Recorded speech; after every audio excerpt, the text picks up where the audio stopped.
My name is Gabriella Miller. I'm 45 years old.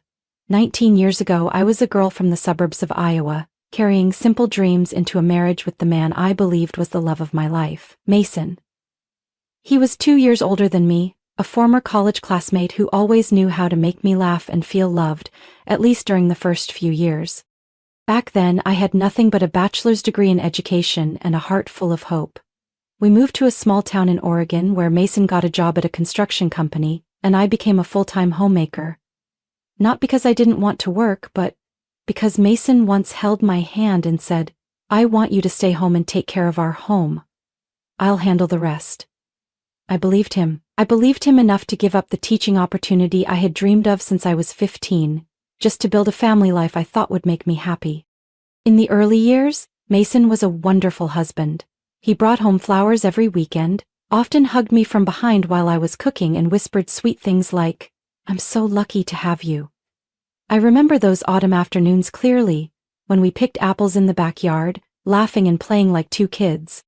But then, somehow, Mason's smile began to fade.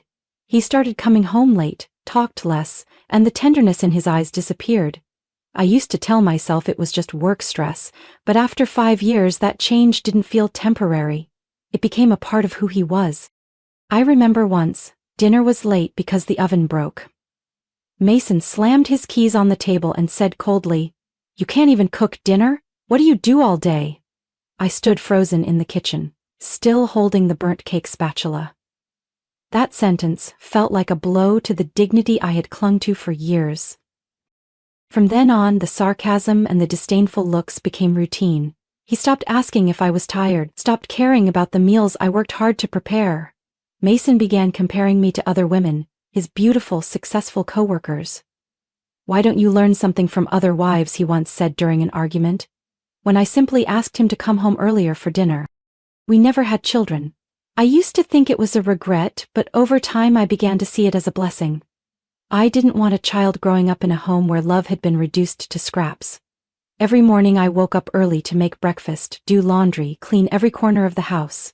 A 3-bedroom home, Mason said, was too big for a woman who doesn't earn a dime. I didn't respond. I had learned to stay silent because every time I spoke up, all I got was a cold stare and suffocating indifference. I used to think if I tried hard enough he would become the man he used to be. But the harder I tried, the smaller I felt in the very home I worked so hard to build. I lived like a shadow in our marriage, always asking myself where I went wrong. Was it because I didn't make money? Or because I was no longer the young woman he married? Then one day while I was scrubbing the floors, Mason walked past me without a glance and muttered, "If you can't do anything else, at least clean the floor properly." I gripped the mop handle tightly, my chest tightening. I didn't cry, I didn't react, but something in me shifted. A tiny seed of awareness began to grow. And I knew one day that seed would grow into a decision Mason would never see coming. After that moment, I began observing him more closely. I stopped quietly enduring. Instead of worrying about pleasing a man who had become distant, I silently took note of every little sign. The way he smiled at his phone. The nights he claimed he had to work late but came home smelling of unfamiliar cologne. And the unexplained charges on our bank statements. Mason used to be ambitious, at least in the early years. He worked for a small construction company in Eugene, Oregon, where we lived, and often bragged about becoming a manager within a few years. But that promise stayed a promise. After 5 years, Mason quit because he didn't fit the company culture. Then, a year later, he quit again because his boss was too old-fashioned. Eventually, I stopped asking why. Every time he came home with that cold expression and the words "I quit," I just pressed my lips together and quietly adjusted the household budget. There was a time we had to sell our old car to pay off credit card debt. I started cutting back on meals, replacing steak with lentil soup and toast, trying to make sure Mason didn't feel the pressure. I even tutored neighborhood kids in the evenings to make a little extra money, but it was never enough to cover the months he was out of work. He never asked if I was tired, never knew that I sometimes slept on the sofa because I didn't have the strength to climb the stairs. Then last summer, Mason got a new job at a local real estate firm. The salary wasn't high, but he could earn commission if he made sales. He seemed different, dressed sharper, started wearing cologne he once called unnecessary. He even bought an expensive watch and said it was to impress clients. I didn't question it because deep down I still had hope that this was his chance to grow up and finally value our marriage. But instead of coming home for dinner, Mason started disappearing more often. Some nights he said he had to meet a client at 8 p.m., other times it was a networking event. I quietly made my own plate, sat by the window looking out at the empty street, listening to the ticking clock counting down the days of a crumbling marriage. One night while arranging flowers in the living room, one of the few things that brought me peace, Mason came home late looking excited. As he took off his shoes he said, "I closed a deal with a potential client named Ava. She's a big investor, probably coming back." When I asked, "Who's Ava?" Mason just waved it off, "Just a client, don't overthink it." But I couldn't stop thinking. Because that night, while picking up the clothes Mason left on the chair, I found a receipt from a fancy downtown restaurant, a place we had never gone together because it was too expensive. I started looking into things, not in dramatic movie-like ways, but with the quiet patience of someone who had grown used to listening in silence. I tracked receipts, his absences, even the moment he changed his phone password without telling me. I didn't tell anyone, not even my sister in Seattle. I felt ashamed as if the cracks in my marriage were entirely my fault. One night I woke up and heard Mason chuckling softly while texting. The glow from his screen lit up his face. A face that no longer looked like the man I once loved, but a stranger. Cold, secretive, living a life I was no longer part of. I wondered if men, when they fall short of success, try to cling to something else to feel important again. When Mason was no longer the provider, did he need to be desirable to someone else to feel worthy? Whatever the reason, I was too exhausted to keep making excuses for him. Love should not make someone feel small every single day. That night I opened the drawer and took out a folder I had prepared long ago, something Mason never knew about. I looked at the printed pages, my heart heavy, but no longer trembling like before. The divorce papers were still blank, undated. But I knew that the moment I picked up the pen to sign them would be the moment I chose myself again. I tucked the folder into the secret pocket of my handbag where Mason never looked. To others, it might have just been a few meaningless pages, but to me, they were a shield. The one thing that made me feel like I still had some control in a life that had grown so unfamiliar. I hadn't signed yet, nor did I plan to file them just yet. But knowing I could, at any time, helped me sleep through those long nights Mason didn't come home. I thought my life would continue in that haze of doubt and waiting, until a phone call from my mother changed everything. It was a Tuesday afternoon. I had just brewed a pot of tea when the phone rang. The screen showed Mom, just like always.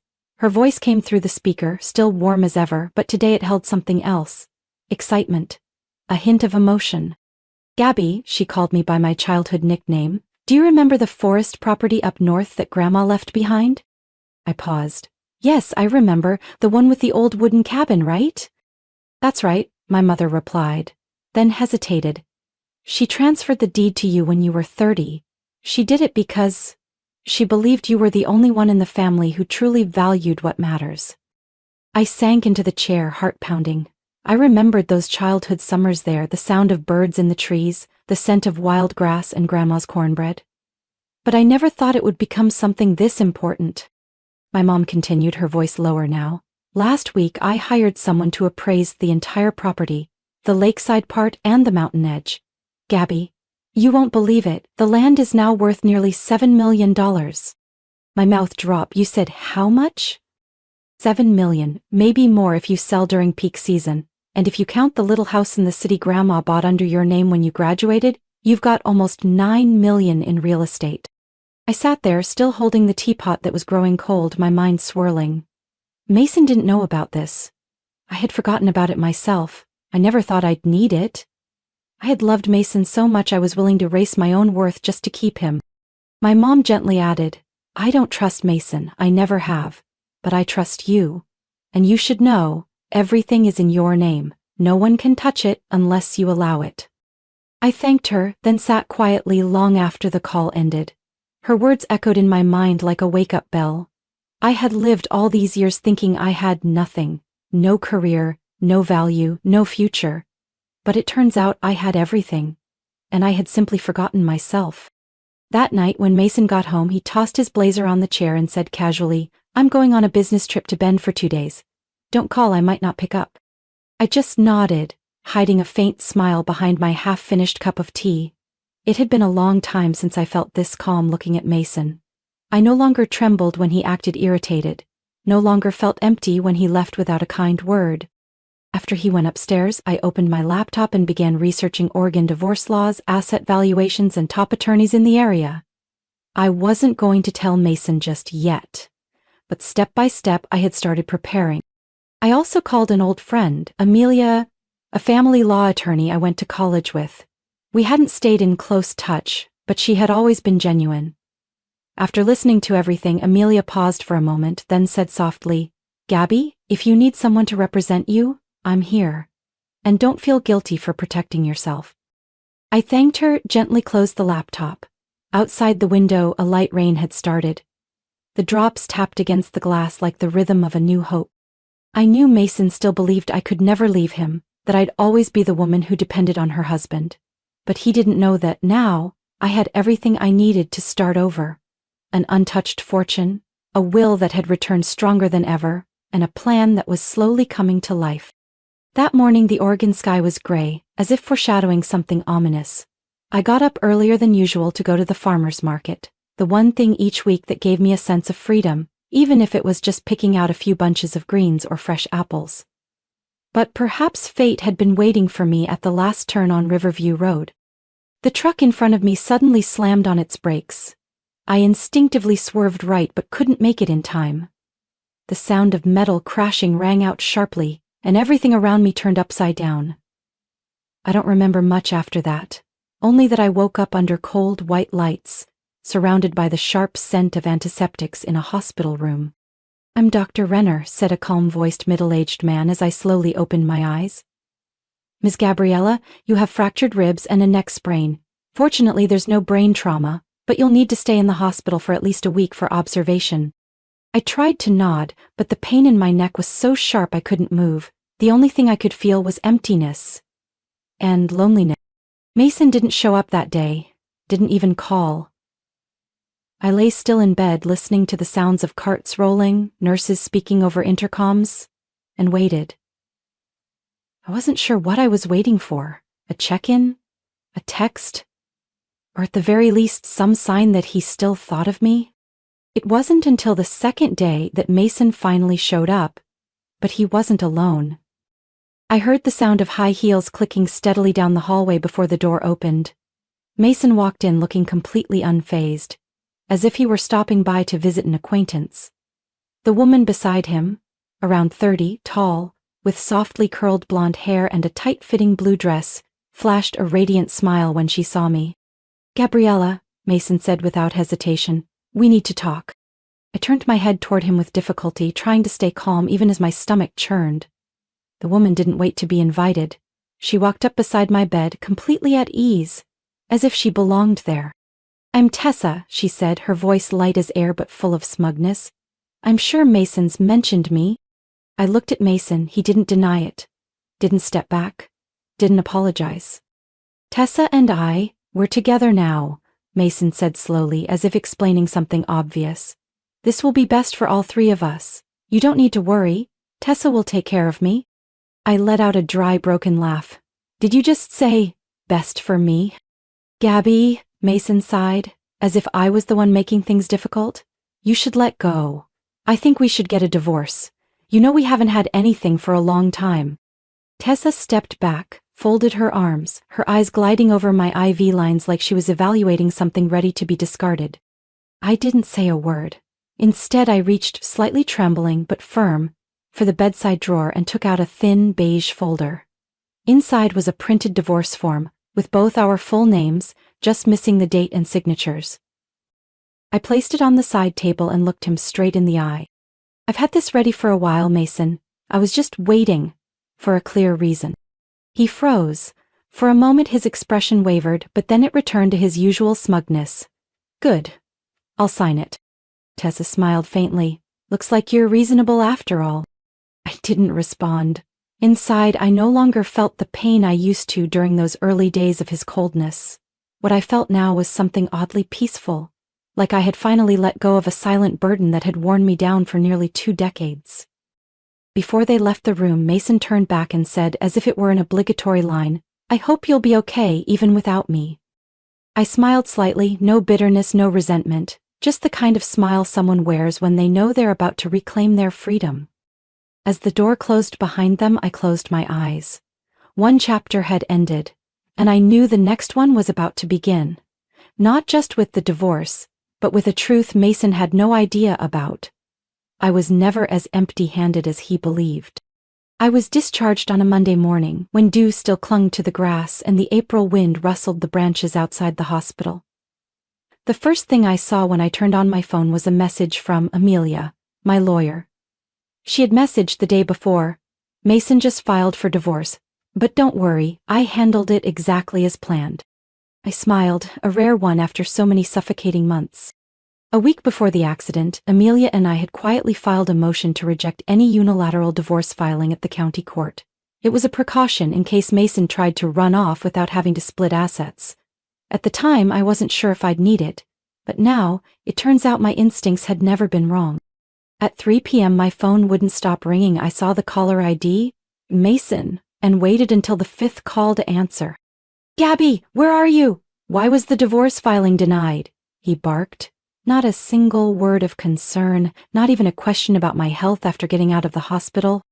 I held the phone slightly away from my ear, as if his tension might seep through the screen.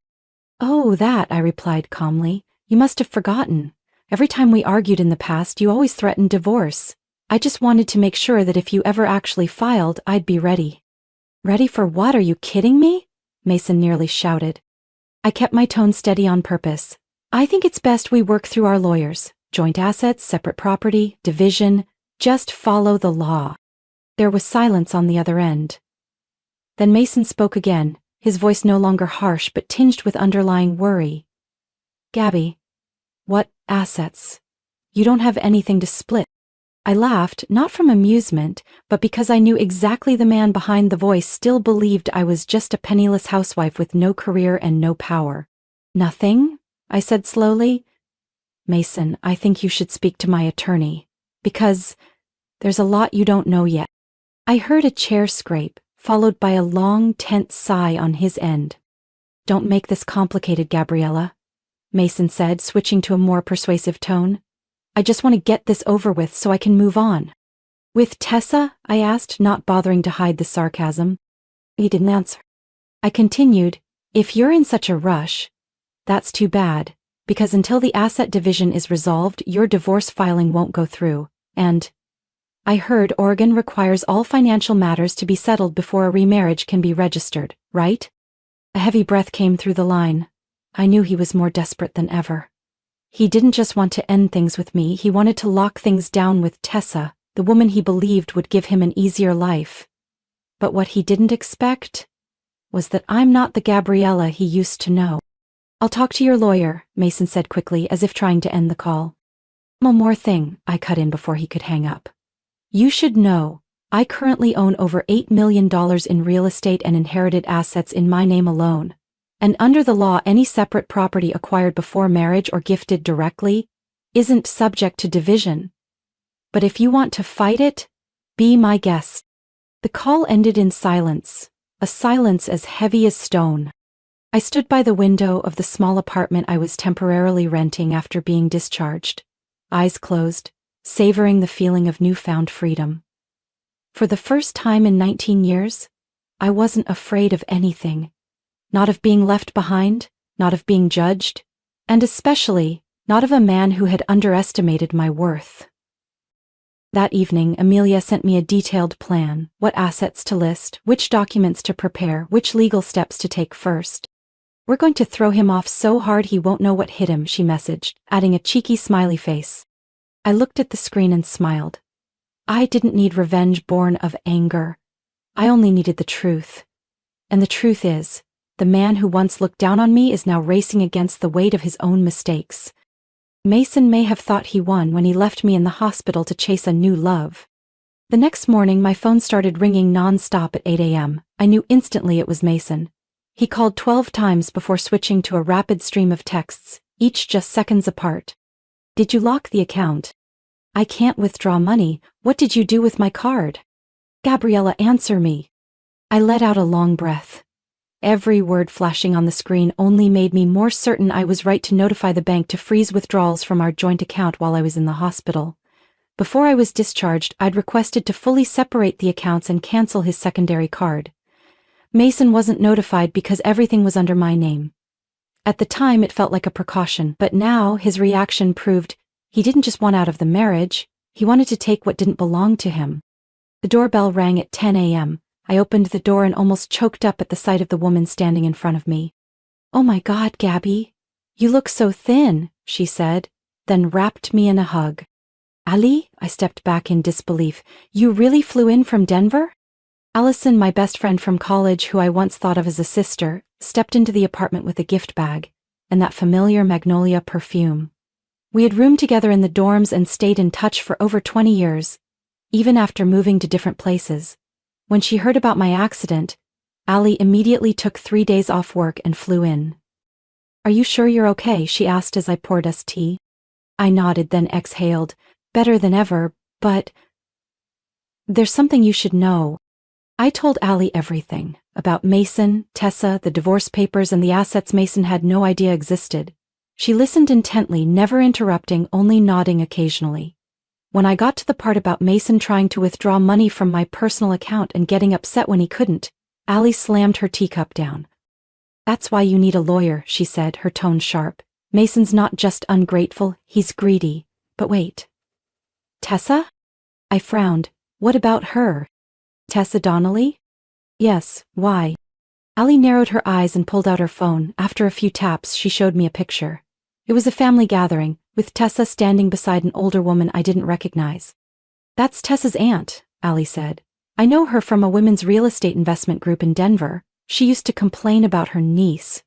Spends money like crazy, always dating older men to get ahead in life." I sat upright. "Are you saying Tessa targeted Mason because she thought he was rich?" "Absolutely, and I remember her aunt saying, that girl once faked a pregnancy to trap a doctor into marrying her. Didn't work, but shame was never her thing." I was speechless. Suddenly all the puzzle pieces connected in my mind. Mason's frequent absences for client meetings, the luxury restaurant receipts, and his unusual urgency to finalize the divorce. I tapped the table lightly. "Do you still have contact with Tessa's aunt?" "Yes. What are you planning?" I looked at Ali, calm but resolute. "Start gathering evidence. If Mason thinks he can secretly funnel money to Tessa, or hide the fact that she lied about a pregnancy, then he clearly doesn't know who he's dealing with." That very afternoon, Ali and I met with my lawyer, Amelia. After hearing the story, Amelia smirked slightly. "If what Ali says checks out, we can expand this case to include financial abuse and fraud. Tessa's not walking away clean." Ali added, "I can schedule a meeting with Tessa's aunt this week. I think she'll cooperate if she knows her niece is about to ruin another person's life." I nodded. "Good. I don't want this to drag on, but I'm not walking into any traps either." That night I received a text from Mason. "Tessa might be in some trouble. Can you withdraw the filing? We can talk it over like adults." I looked at the message, not even tempted to reply. There was no regret left in me, only clarity. The game Mason and Tessa started was no longer in their hands. The meeting took place on a Friday morning at a private restaurant on the top floor of a boutique hotel in Portland. I had asked Amelia to choose the location for its privacy and formal atmosphere, the kind of setting I knew would keep Mason and Tessa from acting out. When I entered the private meeting room, they were already seated across from each other at a long oak table. Tessa was just as made up as ever, but there was a flicker of worry in her eyes this time. Mason avoided looking at me, nervously fiddling with his water glass. Amelia sat next to me, set down her briefcase and looked directly at them. "Thank you for coming. Today we're here to discuss the terms of the asset division and issues arising from the divorce process between my client Gabriella Miller and Mr. Mason Miller." Tessa scoffed and leaned toward Mason, whispering, "I thought you said this would be easy." I tilted my head and offered a polite smile. "It will be easy. We're starting with the truth." As soon as I finished speaking, the door opened again. Ali walked in carrying a large envelope followed by a familiar older woman, Mrs. Marianne Donnelly, Tessa's aunt. Tessa immediately jumped up, her voice panicked. "Aunt, what are you doing here?" Mrs. Marianne took a seat on my side of the table, placing the envelope down. You know exactly what you've done. But if you're going to turn someone else's life into your personal profit scheme, I can't stay silent anymore. I nodded in gratitude, then signaled Amelia. She opened the envelope and pulled out a series of high-resolution photos. Tessa entering a hotel hand in hand with another man, not Mason. Some pictures were in daylight, others at midnight. Additional photos showed Tessa at a bar, cozying up to a group of sharply dressed men, laughing and flirting. Mason visibly paled. He turned to Tessa, eyes wide. Tessa, what is this? Tessa stepped back, her voice trembling. They're just friends. Friends, Ali cut in. In 1 week where she claimed to be on business, I counted at least 3 dates with 3 different men, and according to her aunt, this isn't the first time Tessa's pulled something like this. Amelia presented another document. A statement from Mrs. Marianne confirming that Tessa had once tried to trap a doctor into marriage by faking a pregnancy. I crossed my arms and looked straight at Mason. And you still planned to marry her? That was fast considering you're not even divorced yet. Mason clenched his fists and said nothing. Tessa looked like she could barely stand, her eyes darting between me, Ali, and her aunt. Finally, she collapsed into her chair, mumbling, I'm sorry, I'm not pregnant, I needed someone who could take care of me. I'm tired of struggling. I didn't want to work my whole life just to barely get by. You plan to live by deceiving others? Amelia asked, sarcasm dripping from her voice. No, it's just, I thought Mason had money. I thought he'd give me an easier life. Mason looked at Tessa with a disgust I'd never seen before. Maybe, for the first time, he realized he had walked right into a glittering trap. Regarding the assets, Amelia said, steering the conversation back, my client has prepared full documentation proving that the inherited properties, both before and during the marriage, are in her name and not subject to division. However, per Oregon law, any joint contributions during the marriage will be reviewed in court. We're willing to work with the other party if they act in good faith, I added, calmly. But if there's continued avoidance, misuse of joint accounts, or any attempt to conspire for asset theft, I'll have no choice but to pursue both civil and criminal investigations. The room fell silent for a few moments. Then Mason lowered his head, for the first time in all of this. I'll sign everything. I'm sorry, Gabby, I was wrong. I didn't respond, because at this point apologies meant nothing. What I needed was a clean, transparent ending, and a new beginning, where I took the lead. Tessa was escorted out by her aunt. Mason signed each document like a machine. When the meeting ended, Amelia leaned toward me and said softly, Game over, Gabriella, now it's time to begin again. A week after that fateful meeting, Mason showed up at the door of my temporary apartment unannounced, no phone call. He stood there in a wrinkled suit, hair unkempt, eyes sunken from lack of sleep. In his hand was a bouquet of yellow tulips, the kind I used to like 15 years ago when we were still dating. Gabby, he began, his voice raspy. I've done a lot of thinking. I know I was wrong. Tessa, she used me. But you were always there for me, always good to me. Can we start over? I stayed silent, not stepping past the doorway. Things could go back to the way they were, Mason continued. I realize I can't live without you.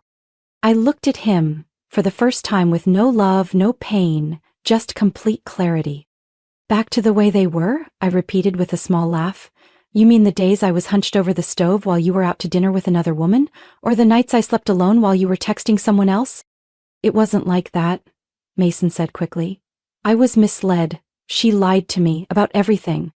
I nodded. And now you expect me to save you from the consequences you created? I stepped back and closed the door between us, leaving only a narrow crack. You forgot one thing, Mason. I'm not your past anymore. I'm Gabriella Miller, the woman with nearly $9 million in personal assets, a top legal team, and a life that's starting fresh. Without you. I gently closed the door, not a single tear. News of our divorce quickly spread in the local real estate circle. Not because of me, but because of Mason. An employee at his firm leaked photos of documents showing he had used the company's account to pay for dates with Tessa. The company launched an internal investigation. Within 3 days, Mason was fired for ethics violations. Without steady income, he was forced to move out of his upscale apartment and back in with his parents in Spokane. But once his family found out he was facing a civil suit and owed me a large settlement for fraudulent behavior, they declared they could no longer support him. They even sent a separate attorney to request removal of their names from a prior loan guarantee. And Tessa? After that confrontation, her aunt contacted her mother, a retired elementary school teacher, and told her everything. A week later, Tessa was pulled out of college, had all her credit cards cut, and was made to work at the family bakery in Idaho. According to Allie, Tessa now wakes up at 4 a.m. every day to knead dough and deliver pastries. Every dollar she earns is withheld to repay the court-ordered settlement. I didn't feel joy from that outcome, nor did I gloat. I just knew that in the end justice didn't need to be loud to be real. Amelia called me Thursday afternoon to let me know all legal proceedings were finalized. Mason had signed the agreement to divide all joint assets heavily in my favor, and had withdrawn all counterclaims. I was officially free, legally and emotionally. That evening I sat alone on the balcony of my apartment, glass of wine in hand, watching the city lights flicker in the distance. There was no one speaking beside me, no dinner to rush, no footsteps returning home heavy with tension. Just me, and peace. I thought about the years that had passed, the skipped meals to pay bills, the sleepless nights waiting for Mason to come home, the condescending looks because I was just a housewife. Now, all of that belonged to the past. I had finally done something I once thought impossible, let go of the person who hurt me and held on to the one who never left, myself. And that was the most valuable thing my marriage ever gave me. 2 months after the divorce was finalized, I left Portland. Not because I wanted to run from old memories, but because I wanted to begin a completely new chapter. In a place with no trace of Mason, no rooms that had witnessed my tears, and no more cracked silence between two people who used to call each other husband and wife. I chose Crescent Lake, a small town tucked between pine forests and Oregon's deep green mountains. Not too far from the city, but quiet enough to hear birdsong every morning and the breeze drifting through the porch rafters in the afternoon.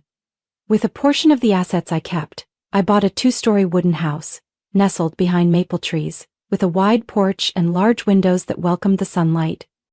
Allie was the first to move in with me. We didn't live like a couple, but like two women who had weathered storms and finally found each other in a calm place. Allie had just left a 10-year relationship she described as so peaceful it became dull.